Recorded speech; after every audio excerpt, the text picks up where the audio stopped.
And so one of the things that bothered me, it was as if it was, condemning Black women, as if what we're doing is not good enough. And one of the things she said, like, we don't have to always respond.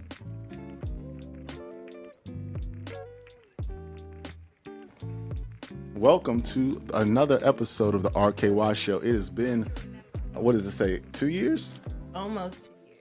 What took you so long? Please. What took you so long to invite me? No, you was in Texas. You must did like my first. No, your first one was good. Matter of fact, let's go back in memory lane. And I think it is very damaging for a young man, old man, but a man in general, to feel that because there's a certain time of the day that he's interacting or, in the presence of a woman, that the expectation could be sex. Like that, I don't understand where the time of day relates to someone thinking that they're going to have sex with you.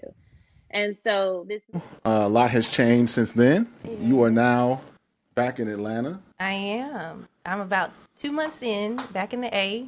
You miss it? Nice to be back. Miss what? Atlanta or Dallas? No, Dallas. Well, I miss some of the people. And I just felt so familiar with the city, being there for 10 years. So now I feel like I'm relearning Atlanta. It's changed a lot since I've been here. But my family's here, and, I'm adjusting. All right. It looks like you're running for office. Are you running for office? Oh, I am. So I told you to come. I told you to come. We're doing a podcast today, and you came presidential. Well, do you have an announcement to make or something? Maybe. You just have to watch and see. Well, let's get into it. This is the last episode. We talked about Kevin Samuels. Yes. And I think he put so much negative energy in the air. What, a week or two later, he died, didn't he? Well, a week. Did he? That's why. Or is that a conspiracy? That's Did why he die, or that was a way to escape some of the things your he words. said? Words have power, so you can send vibrations out in the air. I just said I didn't like his content. He probably heard that in the atmosphere. It weighed on his heart. Now he's no longer with us. So he had about 1,000 other women to get to him before I could. But you said something the other day, though. You said that he started. So first, let me say this: Kevin Samuels, God rest his soul. I would never wish harm or death on anyone. I think that his content and his messages were not always positive of Black women, but I did mention to you, women. It was just not just Black women. I think he talked about every segment I saw was a Black woman. I saw a few. And we looking for a high dollar. What is it? A high dollar man? High value man. And yes. we not high value ourselves. Okay. Right? That was his consistent message. Yeah, he got on the brothers too. Let's be fair. That's what led me to say the other day when I told you that I started listening to some of the other messages that he had for men in particular. And, I was happy to hear him addressing some things that they could work on as well. But I still didn't like his approach. I never would have wished death on him, though. You didn't like his delivery? Yeah, I didn't like his perspective. I didn't like his delivery. I didn't feel, for the platform that he had, I felt that he could have done much more to bring us together than, separating us. And I feel like you should never rate someone. Rating people. Do you rate people? I feel like he was physically rating people. You physically rate people. Yeah, but I'm not going out there saying, this man is a 6, and this is why. But you use other words. I've seen you do. That's not. What you see me do? Let's be for real here. What you see me do? You be rating people. I don't. I really don't. I don't rate people in the sense of like your appearance. You're fat. You're tall. You're short. You got this. I don't do that. I'm 5'3". Dress size? My dress size? Mm-hmm. Fender Don said, my dress size, that's a good question. I guess a 4? All right. And on a scale from 1 to 10, you can't use 7. What would you rank yourself?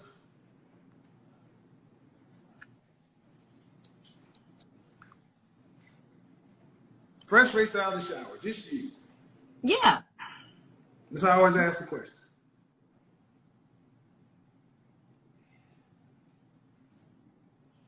7. Can't use 7. That's why 7 is the most common answer. Really? It's the default answer for most people because they don't want to go too high, they don't want to go too low. When you are evaluating someone for you, You are rating. I think everyone rating naturally them. does that. Okay, so he was. But doing I'm not that. getting on a platform and dismantling someone and embarrassing them. But he used to ask questions. He said, "Would you rate yourself?" And they would say, "Well, I'm a 10." And he said, and then he would ask if you have kids. That already bumps you down 3 points. Well, if you overweight, which we might all be overweight. I'm overweight. You know, due to the obesity scale, we might all be, or the BMI scale. So we might all be overweight. Whatever scale it is, I'm over it. And me too. So I mean, that knocks you down another 2 points. If you don't have this dollar amount that you're making every year, that knocks you down another 3 points. And I just so you didn't like the evaluation part of it. I didn't. Okay, well, he's no longer with us, and God hopefully someone can inspire. Hopefully, he's speaking to Jesus to do Jesus it. Maybe Jesus is speaking through all of us, and he's imparted his wisdom because the stuff's on YouTube, so it will live forever. Like this episode, this is going to be. You gotta be careful what we say because what we say here will be. And isn't that interesting? Because the way he went out, and this is not a joke. It is a joke. But I just wonder if the woman that was there, if she was considered high value because she had access to him. Well, he went out, how that went down. The Lord called him home. When it's your time, it's your time. It's your time. He went out the way he wanted to go out. I don't think he wanted to go out that way. Okay, well, when we get to heaven, we'll ask him, okay? Let's go on to other topics here. Like this week, there's been a lot going on.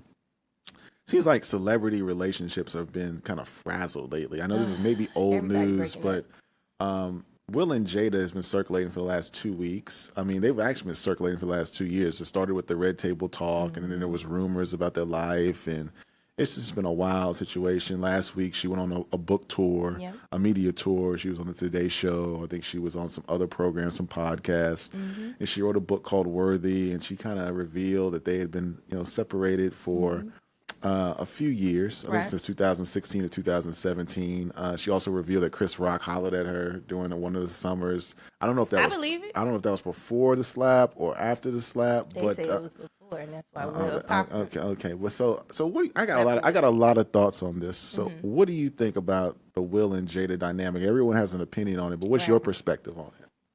Well, first, I think it's more of a publicity stunt. I feel, she's writing a book, and so I feel like any attention is good attention. So, I mean, it almost had me say, "Let me go order the book," because I'm like, "What's going on with?" Oh, you need to order the book because I heard it's not doing well. So it's not all this stuff. Well, that's why she got to reveal all these things to try to get people's attention. But ain't nobody buying it. Well, I think because she's going about it in the wrong way, and Will and Jada, they've been together for I don't know how long. Most of my life, I feel like. What did she say, 14 years? Like 30 almost. Oh, 30 years. Excuse me. So I just feel like as a married couple, when you take vows with someone, like that stuff is sacred. And, I'm sure in Hollywood, everybody's kind of sharing what's going on. And, but for the masses, for us normal people, right. I don't feel like it's any of our business. But it's not our business. You're right. But they're making it our business by writing books to get right because she wants to sell money. To Red Table Talk. I mean, she wants to sell money. She wants to make money. Yeah, but it doesn't. As a family unit, it doesn't do him any good. It makes him look bad in a way, right? Because people in the barbershop, the honestly, salons, I think she might need to just hush a little bit because Will has yet to say, at least from what I've seen, anything. Right. He hasn't commented on anything, and to me, she's kind of digging a hole. All of the opinions that I've seen have been negative towards her, right. And so I'm thinking now she might need to cool it because it has been disrespectful. Talking about Tupac back in the day, like right. We all had high school boyfriends, college boyfriends, love back in the day. But you're married, and like you said, to be married for such a long time, kids with someone. I think why are you talking about your past love? I think it comes that she just doesn't. I think one, she probably doesn't respect him. Number one, I don't know. But we don't need to know that. But two, I don't think she just doesn't like him. And so what do you do with that? And no telling, like I said, I kind of feel weird to speak on it because no telling what she's experienced with him. And like I said, Hollywood, I think, is a completely different beast. What we might think is, what's normal to them is probably abnormal to us. And so not knowing what type of lifestyle that everyone's living out there.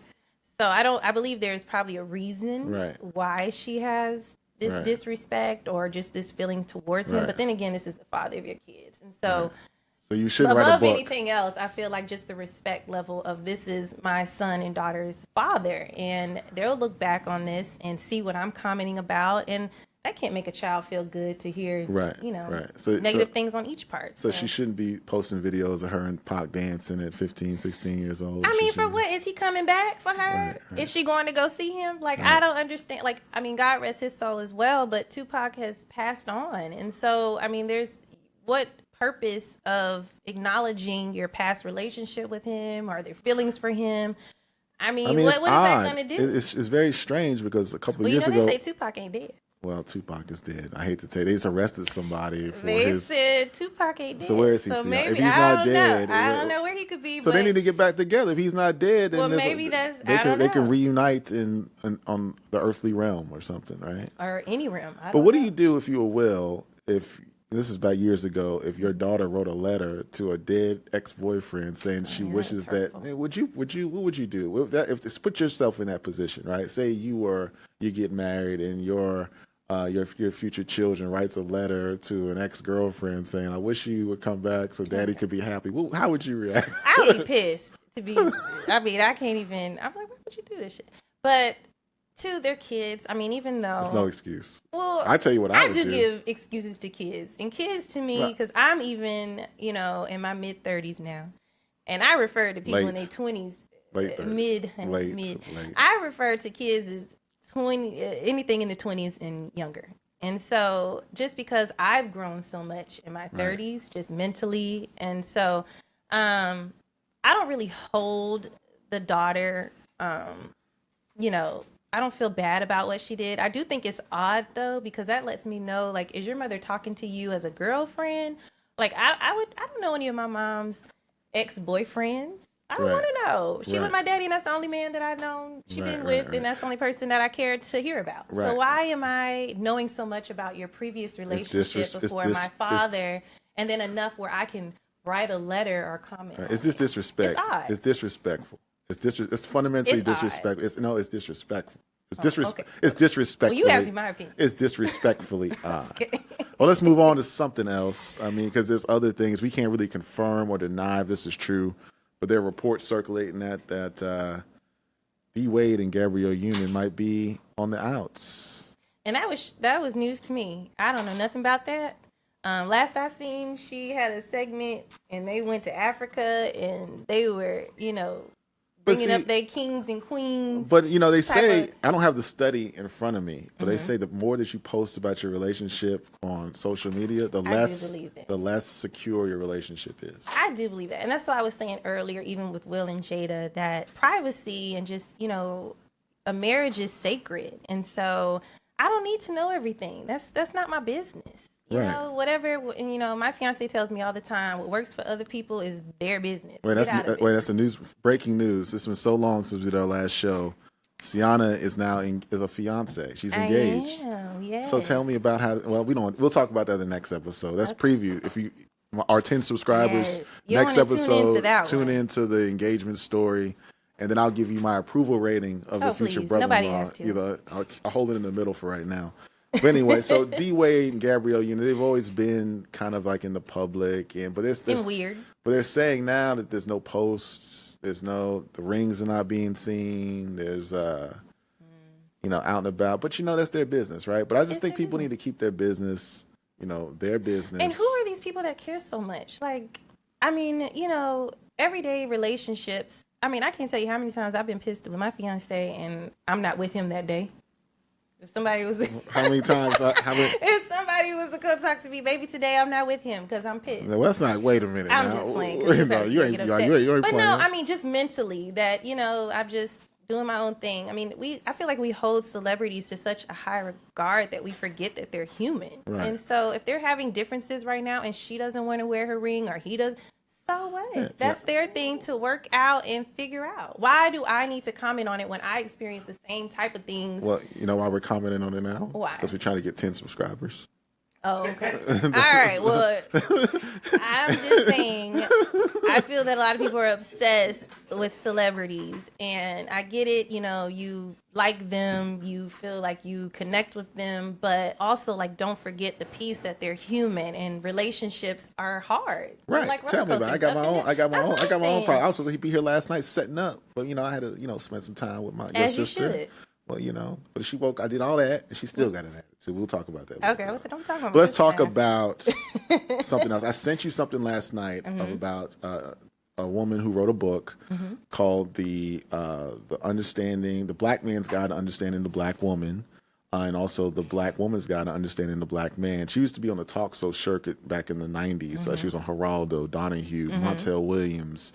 CNN, Fox. Her name is Shahrazad Ali, and she wrote these books to kind of give Black people, Black couples, Black women, Black people. She wrote 2 books. One for the Black Man's Guide. The one you sent me was about Black women. Yeah, we're gonna speak about the Black one. She had 7 attributes of a good Black woman. So I'm gonna name these things. I want to see if you pass the test. I think you will pass it. So I for sure if you say yes to all these things, then you will be. And then can I comment on it? A good Black woman. At the end, can I comment on my perspective? Yes, after you can listening comment. To First of all, let's play Shahrazad Ali. This is what she says are the 7 attributes of a good Black woman.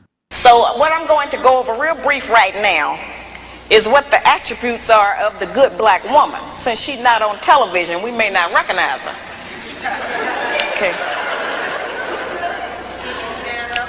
Now, the good Black woman has 7 attributes, and then I'm going to explain to you how to utilize those in your day-to-day life. The good Black woman has self-discipline, courteousness, cheerfulness, self-respect, intelligence, cleanliness, and love. Now, we've heard that terminology. It's like one of those where they tell you pull yourself up by your own bootstraps. What do that mean? How can I make that functional in my day-to-day life to benefit me as a practice? It sounds like all theory. Where's the practicum? What do I do? The good Black woman has self-discipline. That's self-control. Let me make that real for you, sisters. We can start with our mouth. The good Black woman can control her mouth. She don't have to say everything that comes up. It's okay if he get the last word sometime.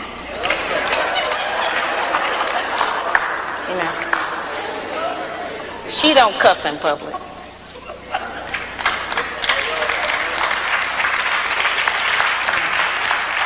And she works on not cussing in private. She don't tear a man down with her mouth because they can't out-argue us.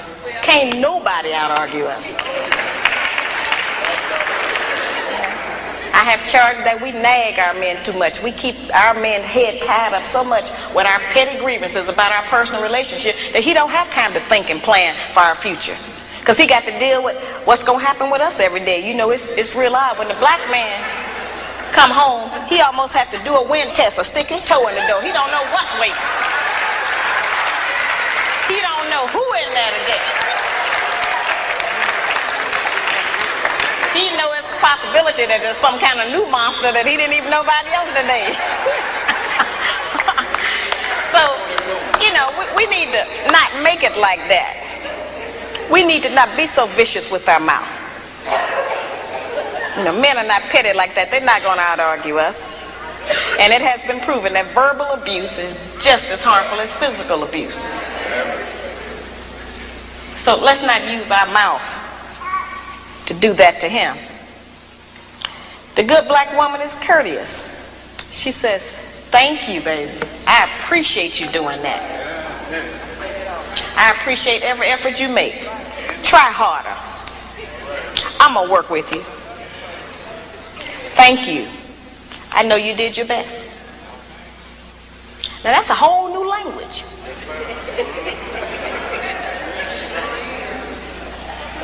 But just to say that during the course of the day, every day, with the man that you're trying to be with or want to be with, will make our life easier.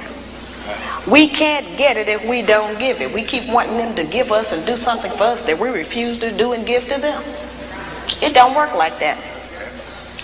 The good Black woman has self-respect. She don't have to go out naked just to get the attention of a man.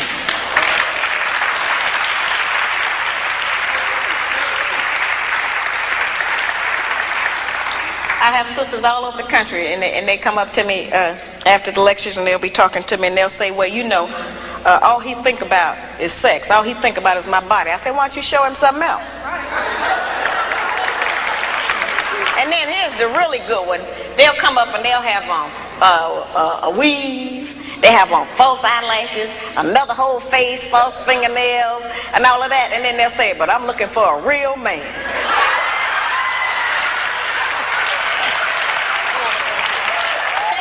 It's real deep.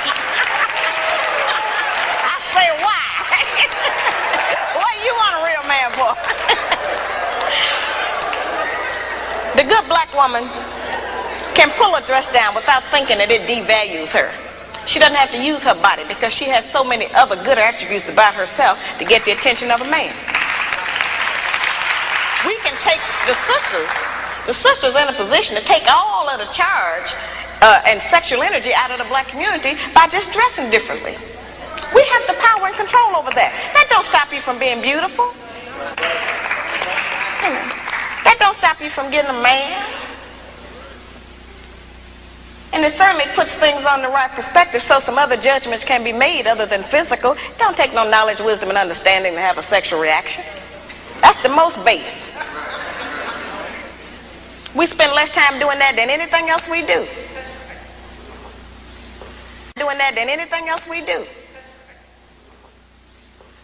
So, you know, that doesn't always have to be the forefront issue. We know we are capable of that.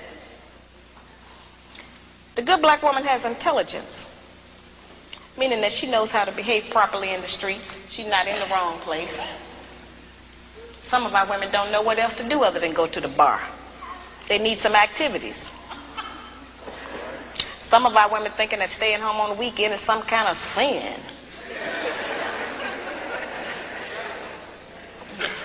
Some of our women think that if they don't have a new outfit to wear every day, that they're going to self-destruct.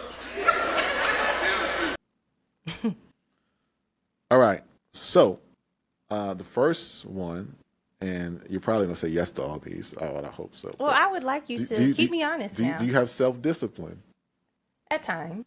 Okay, so you didn't get that one right. I mean, at times I do. So one. Okay, so it's 0 right now. Oh, is it 0? Can I get half a point? Courteous. Oh, absolutely. I'm courteous. Okay. Unless somebody doesn't need to be courteous too. I think you're not going to get this one either. Cheerfulness. Oh, you don't think I'm cheerful? Well. Am I cheerful today? 80% of the time. I'm cheerful. No, you weren't cheerful when I was late.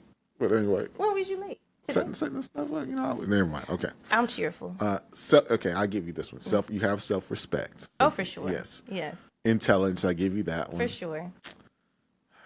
Yeah, you're clean. Cleanliness. Absolutely. Your apartments are always Absolutely. nice. I don't know. My whole space. Well, yeah. Yeah, my whole space sometimes, is clean. yeah. I don't know. How's your desktop on your computer look? Absolutely clean. My car is clean. My home is clean. I'm asking you about your desktop on your computer. Is all your files in the right folders? Is that clean? Well, that works for different people. I don't work where I have to click one folder and a million things. Okay, pop so up. I know where everything is. I'm organized, and it works for me. And you have love in yourself. You have love in your heart. Absolutely. So I think you 6 out of 7 ain't bad. I think it's like 6.5. I think probably 7.5. Okay, so what did you think about Miss Shahrazad Ali? So first, I respect the elders. Let me say that. Okay. I respect her perspective of, what is it? The 7 attributes of a good black woman. Yes. However, I feel that I'm old enough now to speak just on behalf of myself. I'm not here to speak on behalf of black women or anybody else.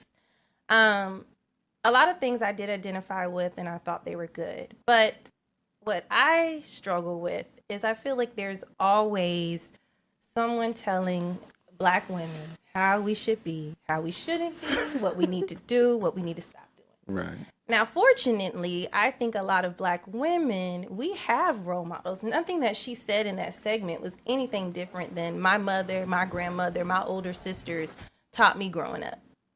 So a lot of things that she was saying, it was like, duh. I mean, is this just for black women or is this women in general? Or hell, is it for everybody? Right. Men included. Right. And so one of the things that bothered me, it was as if it was, condemning black women as if what we're doing is not good enough. And one of the things she said, like, we don't have to always respond.